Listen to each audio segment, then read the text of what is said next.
This is the Stock Day Podcast, sponsored by InvestorsHangout.com. Subscribe to us on iTunes and YouTube to stay up to date on penny stock news and interviews. Public information on OTC, pink sheets, and microcap stocks from around the world.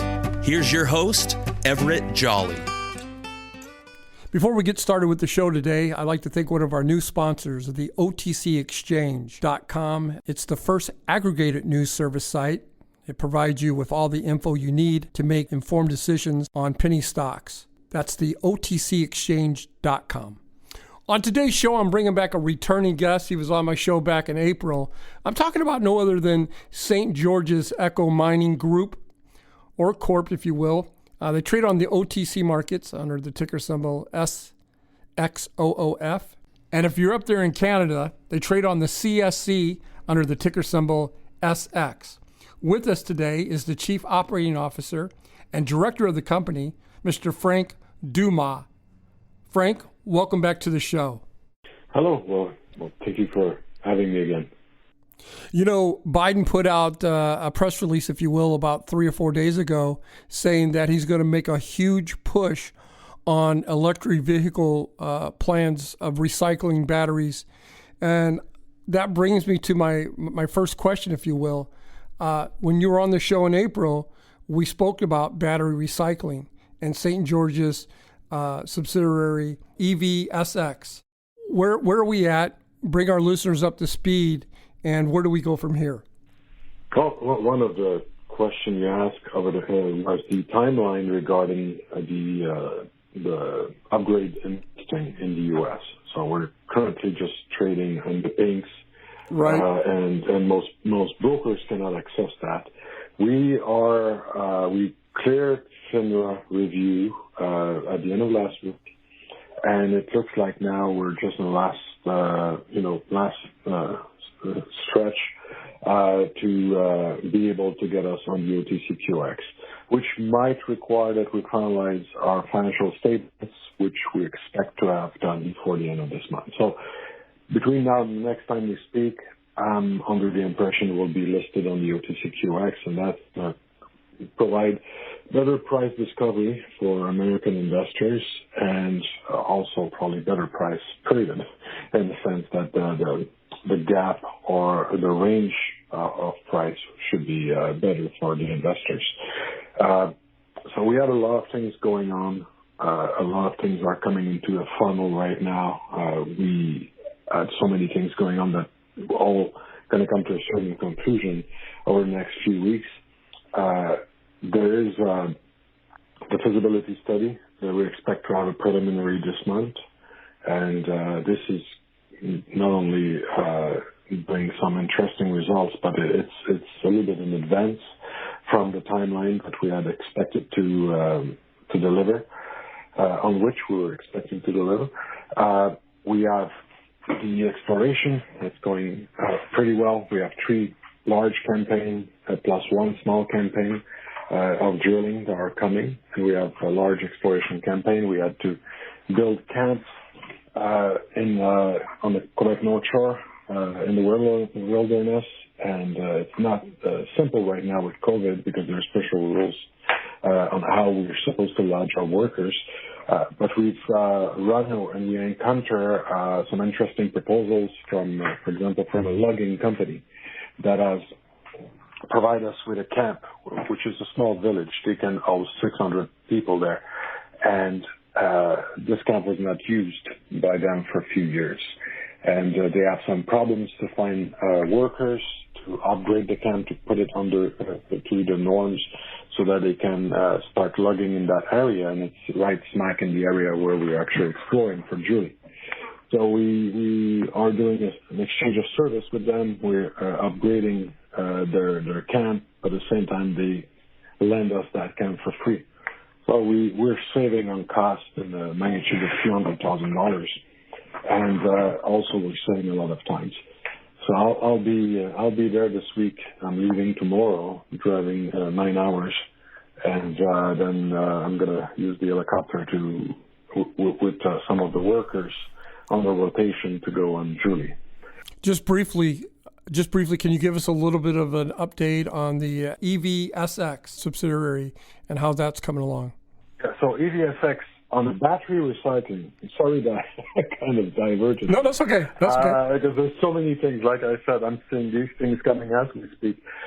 So on the EVSX subsidiary, the battery recycling subsidiary, we are still conducting tests on the metallurgy. We're improving the process still. And people should expect results to come out this month and some significant news there.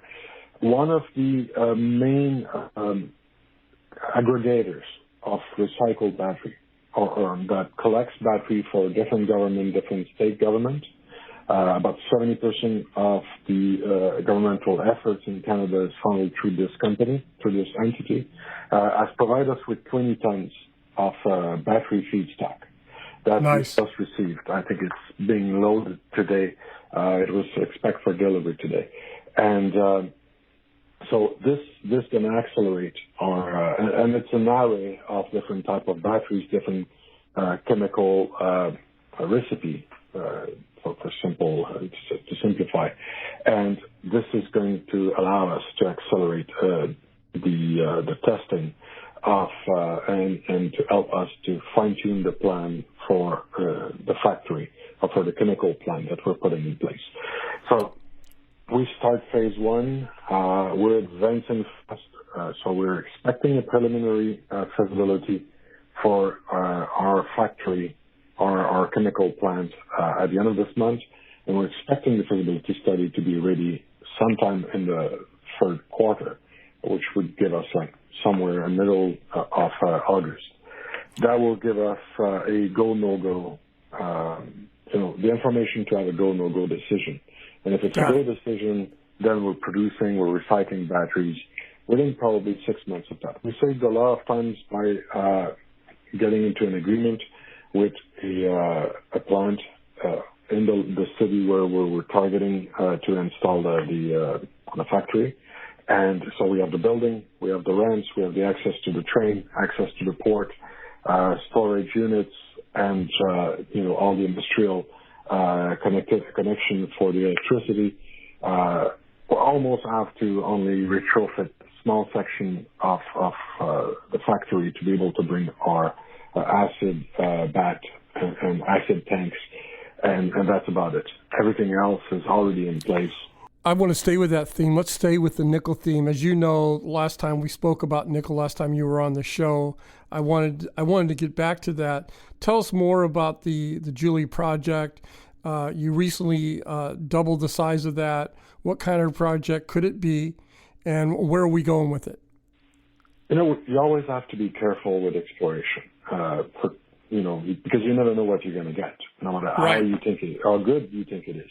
And at the same time, there's a level of regulations, and it's a good thing, actually, that we have that type of regulation that force us to be extremely careful on any type of forward-looking statement we would put out.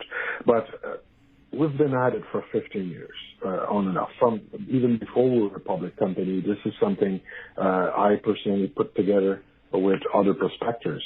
And I was the original, one of the original nickel bug for the longest time. Like, I like nickel. I think it's one of the metals that we're going to need a lot more in the coming years, the coming decades. And it is really the backbone of the green economy. I agree. And it's overlooked a lot because there's been a lot of nickel out there in Russia and China, produced with any type of methods, refined also with any kind of methods, with no respect to the environment. This is about to change. It's already changing. It's changing in Indonesia, it's changing in these places. There's nickel produced with laterite. There's a lot less of that coming to the market. There's a lot less also of recycled nickel coming from scrap metals, scrap ferro-nickel. But putting that aside, let's talk about the project itself.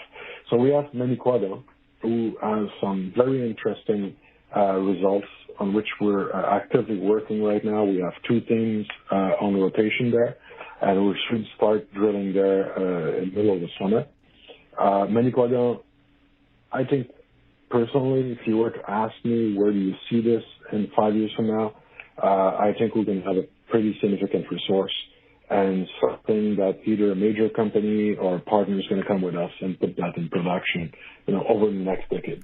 Now, coming down to Julie, Julie has all the infrastructure getting there. Like we have access to electricity, to power lines close by. This is not a big investment in terms of infrastructure. It's not $1 billion project. We're looking at very reasonable capex to put this into a production mine to do nickel concentrate or ferro-nickel concentrate if we find a resource, if we're able to establish a resource. So that's the caveat.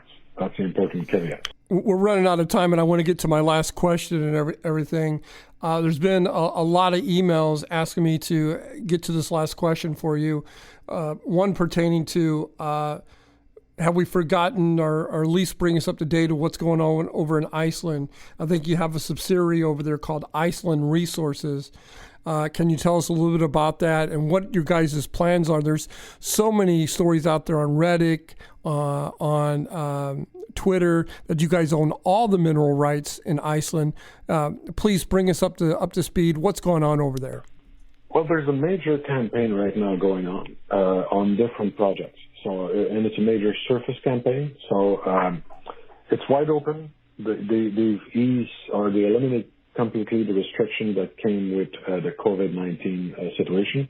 So we're able to bring geologists and technicians from outside. We have a few right now in the country. And there's two things going on. So we have all these surface sampling campaign on different projects that we have targeted, that we have identified. And we have the 4 gold projects on which we're resampling a lot of the historical holes that were done by other companies in the past. We've got our hands on all the drill core that were maintained at the Reykjavik University and in their geological department. We're resampling all that. Already we've sent a few tons of samples to the independent lab that has to do the analysis on it, and that's in Dublin, Ireland. So we're expecting that to come back. It's usually 6 to 8 weeks. We're expecting the first few batch to come back in July. And we have a target date to start drilling in or around the 15th of July on Tor. So that's a 4,000 meters drilling campaign. Some of it will be twin drilling of historical holes.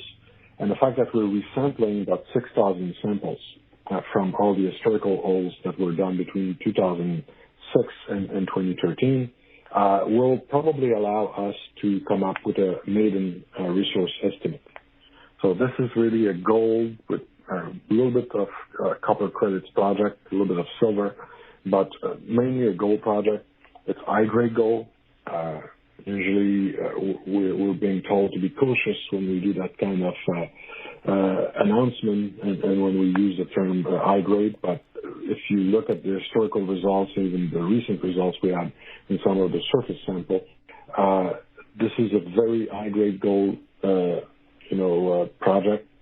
Nice. If we do have a deposit, if we can establish size, this is going to be very interesting, and I wouldn't be surprised if we talk again at the same time next year that we'll be talking about either a joint venture partner, a farming agreement, or some majors coming in, because there is a limited amount of resource out there to replace production for these guys, and they're hungry and they're on the lookout. They're on the prowl for that type of projects, and you don't have that many high-grade projects anymore. A lot of the gold projects around the world are medium-grade to low-grade projects. Some are very big size of low-grade projects, but still, the high-grade projects are, really being looked or they're being chased. So I think we're going to have some type of development there very soon. My guest today has been Frank Dumas. He is the COO and director of St. George's Echo Mining Corp. Look him up. This is an up-and-coming mining company / technology recycling battery company. They got a couple subsidiaries. I think that you can't go wrong here, but that's my personal opinion. Everybody should do their own due diligence. It's trading at around 30 to 32 cents American money. Again, you can find them on the OTC markets under the ticker symbol SXOOF. And if you're up there in Canada, they trade on the CSC under the ticker symbol SX. Frank, thank you so much for coming on the show. I hope that you come back in 40, 50 days and give us an update. Thank you. I'll be happy to come back. This program is entirely sponsored and produced by La Jolla Media LLC, which is responsible for the content. The opinions and information provided on this program are for educational and research purposes. Stock Day encourages all listeners of this program to do their due diligence and research when determining investment strategies that will work for them, or to seek the assistance of an investment professional.